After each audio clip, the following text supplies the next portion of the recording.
नमस्कार दोस्तों, सरफा सीरीज में आपका स्वागत है। तो आज हम आप लोगों के लिए जीके जीएस का धमाकेदार टेस्ट सीरीज लेके आ गए हैं और इसमें जितने भी क्वेश्चन सेट किए गए हैं आपके एग्जाम के पॉइंट ऑफ व्यू से सभी क्वेश्चन इंपॉर्टेंट है। तो चलिए इस क्लास की शुरुआत करने से पहले बता दें, जो लोग अभी हमारे चैनल पे नए हैं आप हमारे चैनल को सब्सक्राइब कर लीजिए और घंटी के बटन को दबा दीजिए। तो चलिए इस क्लास की शुरुआत करते हैं। तो पहला क्वेश्चन है कि बुलंद दरवाजा किसने बनवाया था। तो ऑप्शन में अकबर, जहांगीर, शाहजहां, इनमें से कोई नहीं। तो देखिए बुलंद दरवाजा जो है गुजरात विजय के उपलक्ष्य में किसने बनवाया था, तो अकबर ने बनवाया था।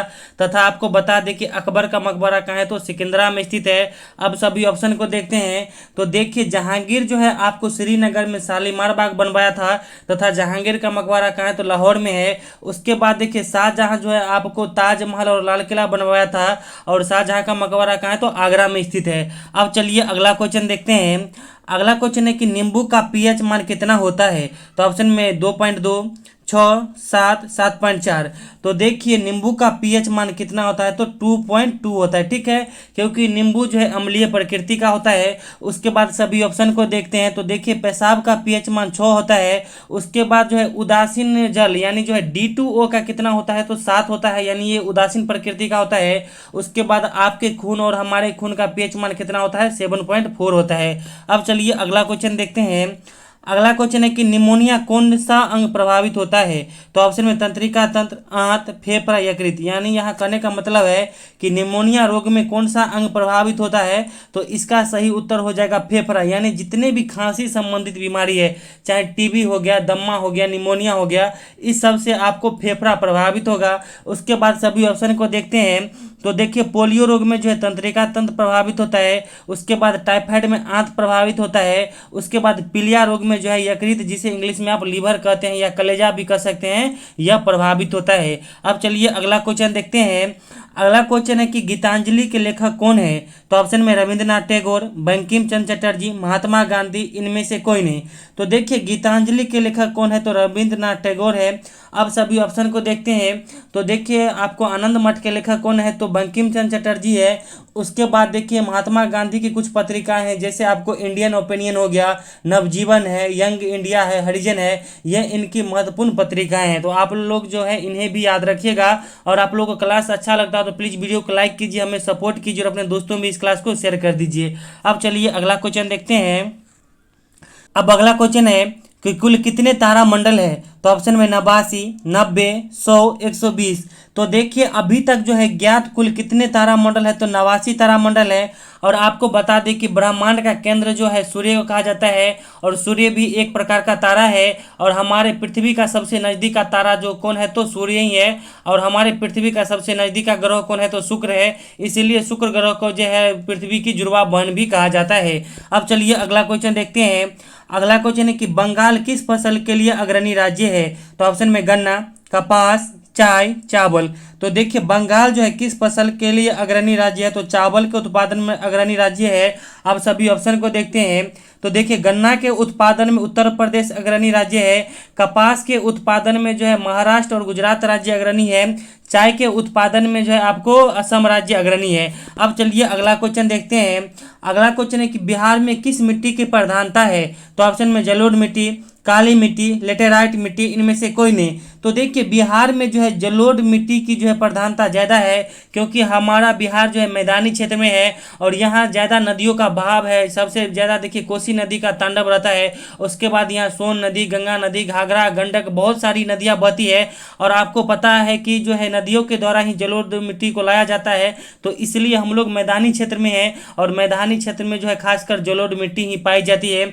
उसके बाद देखिए काली मिट्टी जो है कपास के उत्पादन के लिए प्रसिद्ध है। उसके बाद लेटराइट मिट्टी जो है जैसे सूखा मेवा हो गया, काजू हो गया या मुनक्का, इस सब के लिए उत्पादन के लिए प्रसिद्ध है। अब चलिए अगला क्वेश्चन देखते हैं। अगला क्वेश्चन है कि झींगा मछली पालन के लिए कौन झील प्रसिद्ध है। तो ऑप्शन में वुलर झील, सांभर झील, लोनार झील, चिल्का झील। तो देखिए झींगा मछली पालन के लिए कौन झील प्रसिद्ध है, तो चिल्का झील प्रसिद्ध है। और चिल्का झील कहाँ है, तो ओडिशा में है और यह एक लेगून झील है। अब चलिए सभी ऑप्शन को देखते हैं। तो देखिए वुलर झील जो है मीठे पानी की झील है और यह आपको जम्मू कश्मीर में है। सांभर झील जो है खारे पानी की झील है और यह राजस्थान में है। और लोनार झील कहाँ है, तो महाराष्ट्र में है और यह उल्का पिंड के गिरने से बना हुआ झील है। अब चलिए अगला क्वेश्चन देखते हैं। अगला क्वेश्चन है कि नालंदा विश्वविद्यालय को नष्ट किसने किया? तो ऑप्शन में चंद्रगुप्त मौर्य, कुमारगुप्त, बख्तियार खिलजी, इनमें से कोई ने। तो देखिए नालंदा विश्वविद्यालय को नष्ट किसने किया था? तो बख्तियार खिलजी ने किया था।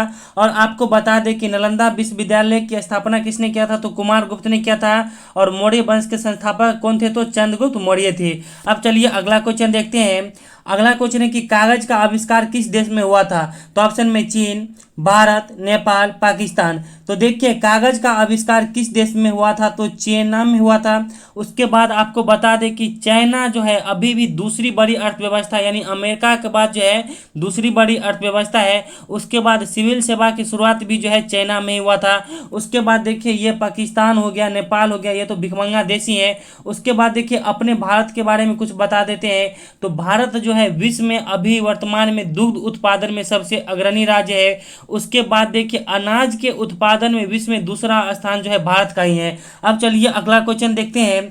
अगला क्वेश्चन है कि बिहार विधानसभा में कितनी सीटें हैं? तो ऑप्शन में 40, 243, 75, 16। तो देखिए बिहार विधानसभा में कितनी सीटें हैं? तो 243 सीटें हैं। अब सभी ऑप्शन को देखते हैं। तो देखिए बिहार के लोकसभा में 40 सीटें हैं, बिहार विधान परिषद में ये 75 सीटें हैं, और बिहार में जो है राज्यसभा की सीट कितनी है? तो 16 है। अब चलिए अगला क्वेश्चन देखते हैं। अगला क्वेश्चन है कि शक संवत का प्रथम मास कौन है? तो ऑप्शन में चैत, फाल्गुन, आषाढ़, इनमें से कोई नहीं। शायद आपके कल वाला सेट में हम पूछे थे कि शक संवत का अंतिम मास, और आज आया है ये जो है शक संवत का प्रथम मास आया। तो आप लोग से यह क्वेश्चन गलत नहीं होना चाहिए। तो देखिए शक संवत का प्रथम मास कौन है? तो चैत है। और कल जैसा कि बताए थे कि शक संवत का जो अंतिम मास होता है फाल्गुन। उसके बाद आपको बता दें कि शक संवत की शुरुआत किसके द्वारा किया गया था? तो कनिष्क के द्वारा 78 ईस्वी में किया गया था। अब चलिए अगला क्वेश्चन देखते हैं। अगला क्वेश्चन है कि निम्न में कौन हड्डी का महत्वपूर्ण घटक है? तो ऑप्शन में कैल्शियम और फास्फोरस, विटामिन के, विटामिन ए, इनमें से कोई नहीं। तो देखिए हड्डी का महत्वपूर्ण घटक कौन है? इनमें से तो कैल्शियम और फास्फोरस है। अब आपको बता दें कि विटामिन के की कमी से क्या होता है? खून का जमाव नहीं होता है, या जिसके शरीर मान लीजिए विटामिन के की भरपूर मात्रा है, तो उनको अगर कहीं कट लग जाता है तो तुरंत ही उनका ब्लड जम जाएगा। उसके बाद देखिए विटामिन ए की कमी से रोतंदी रोग होता है, और विटामिन ए सबसे ज़्यादा किस में पाया जाता है? तो गाजर में पाया जाता है। अब चलिए अगला क्वेश्चन देखते हैं। अगला क्वेश्चन है कि निम्न में कौन आयरन का सबसे अच्छा स्रोत है? तो ऑप्शन में हरी सब्जी, दाल, मछली, अंडा। तो देखिए आयरन का सबसे अच्छा स्रोत कौन है? तो हरी सब्जी है। उसके बाद देखिए दाल जो है शाकाहारी व्यक्ति के लिए प्रोटीन का सबसे अच्छा स्रोत है।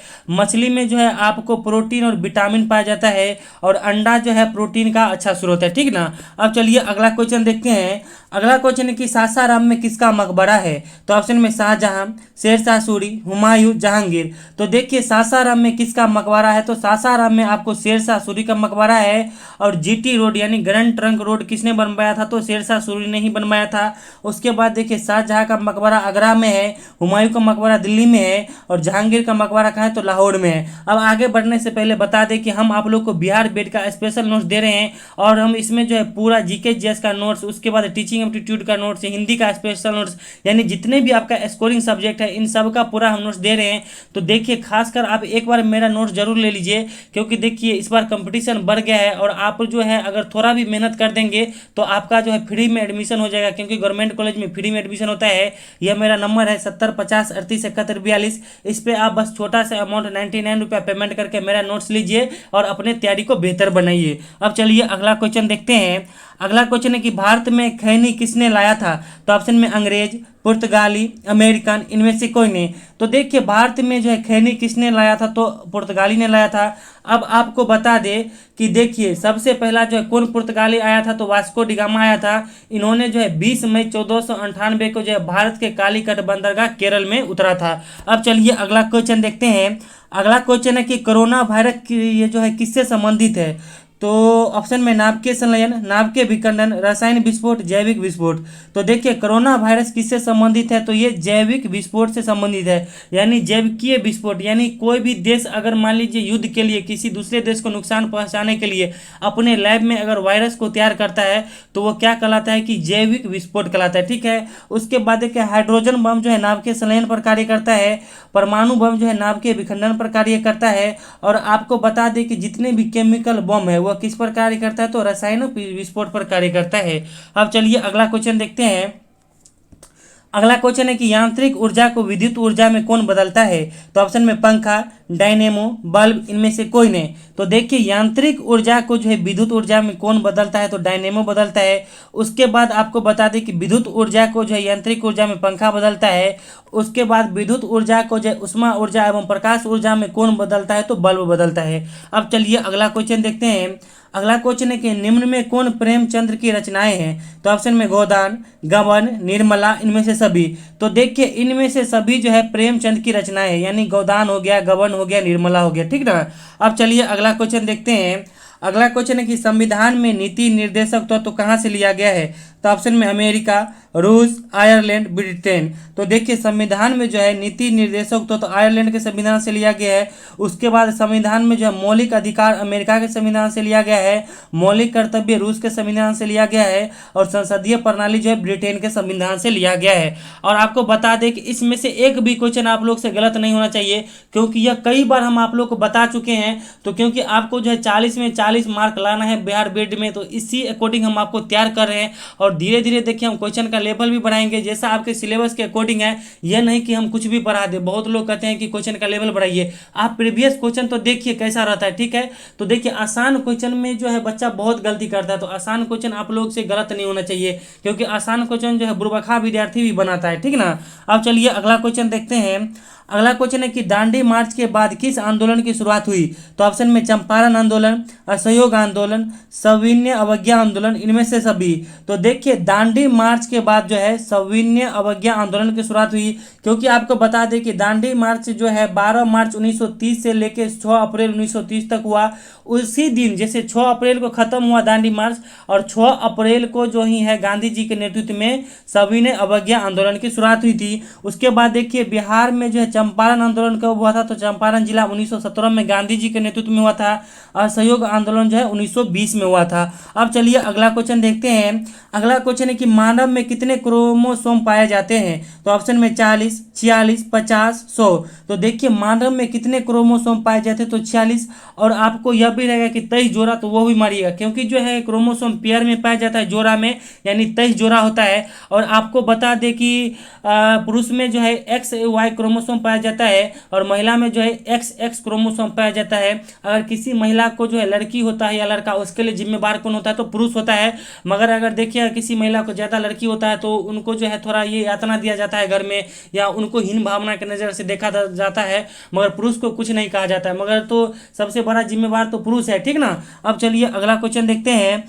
अगला क्वेश्चन है कि विटामिन ई की कमी से कौन सा रोग होता है? तो ऑप्शन में रतौंधी, बेरी बेरी, स्कर्वी रोग, जनन क्षमता में कमी। तो देखिए विटामिन ई की कमी से जनन क्षमता में कमी होता है, यानी बांझपन आ जाता है, चाहे पुरुष हो या महिला, दोनों में होता है, ठीक ना। उसके बाद देखिए विटामिन ए की कमी से रतौंधी होता है, विटामिन बी की कमी से बेरी बेरी होता है, और विटामिन सी की कमी से स्कर्वी रोग होता है। अब चलिए अगला क्वेश्चन देखते हैं। अगला क्वेश्चन है कि पृथ्वी के सबसे नजदीक ग्रह कौन है? तो ऑप्शन में शुक्र ग्रह, मंगल ग्रह, बृहस्पति ग्रह, शनि ग्रह। तो देखिए पृथ्वी के सबसे नजदीक ग्रह कौन है? तो आपको बताए भी ऊपर की शुक्र ग्रह है। इसीलिए जो है शुक्र ग्रह को पृथ्वी की जुड़वा बहन कहा जाता है, और शुक्र ग्रह को जो है शाम का तारा और सुबह का तारा भी कहा जाता है। लाल ग्रह किसे कहा जाता है? तो मंगल को कहा जाता है, और मंगल ग्रह पर जो है जीवन की संभावना व्यक्त की जा रही है। और सबसे बड़ा ग्रह कौन है? तो बृहस्पति ग्रह है। और आपको बता दें कि शनि ग्रह जो है तैरने वाला ग्रह है, क्योंकि इसके चारों ओर वलय लगा हुआ है। तो ऑप्शन, चलिए अब अगला क्वेश्चन देखते हैं। अगला क्वेश्चन है कि हॉकी में कितने खिलाड़ी होते हैं? तो ऑप्शन में 7, 9, 11, 15। तो देखिए हॉकी में कितने खिलाड़ी होते हैं? तो 11 खिलाड़ी होते हैं। अब सभी ऑप्शन को हम बता देते हैं। तो देखिए वाटर पोलो और नेट बॉल में जो है 7 खिलाड़ी होते हैं। उसके बाद देखिए बेसबॉल और खो खो में 9 खिलाड़ी होते हैं। उसके बाद देखिए रग्बी फुटबॉल में जो है 15 खिलाड़ी होते हैं। अभी तो देखिए ये तो बता दिए रग्बी फुटबॉल, तो आप लोग को जिज्ञासा ये भी होगा कि जो सामान्य फुटबॉल होता है तो उसमें कितना खिलाड़ी? तो सामान्य फुटबॉल में जो है 11 खिलाड़ी होता है। अब चलिए अगला क्वेश्चन देखते हैं।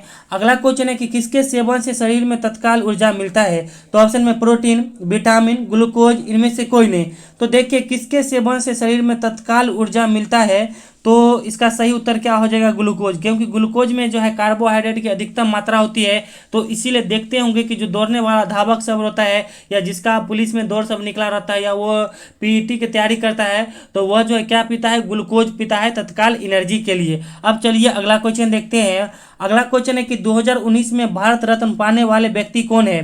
तो ऑप्शन में प्रणब मुखर्जी, नानाजी देशमुख, भूपेन हजारिका, इनमें से सभी।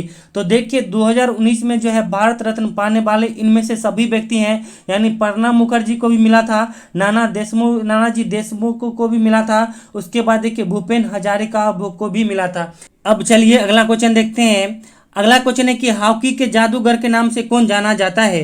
तो ऑप्शन मेजर ध्यानचंद, सरदार वल्लभ भाई पटेल, लाला लाजपत राय, जयप्रकाश नारायण। तो देखिए हॉकी के जादूगर के नाम से कौन जाना जाता है? तो मेजर ध्यानचंद को जाना जाता है।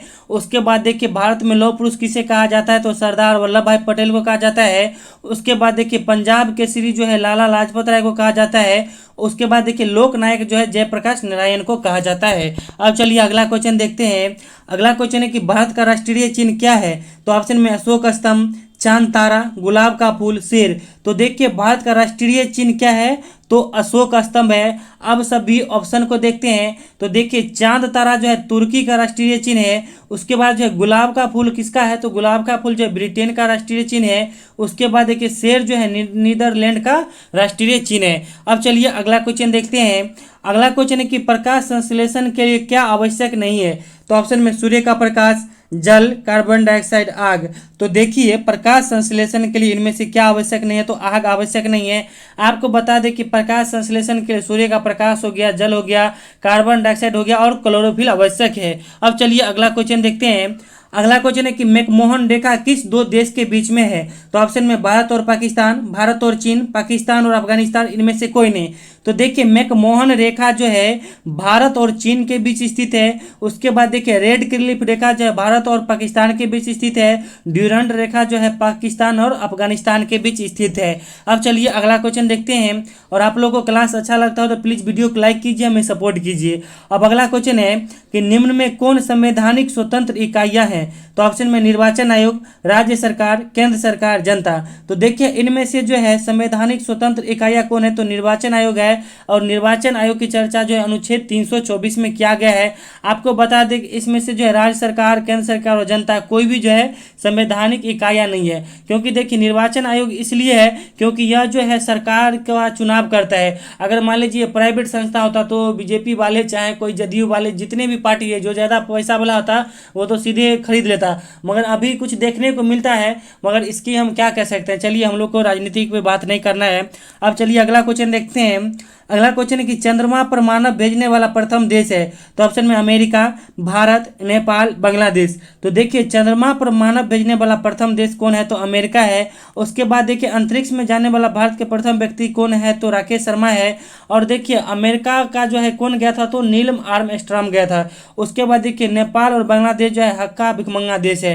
तो इसका तो अपना सैटेलाइट छोड़ने का भी औकात नहीं है, तो यह आदमी क्या भेजेगा। अब चलिए अगला क्वेश्चन देखते हैं।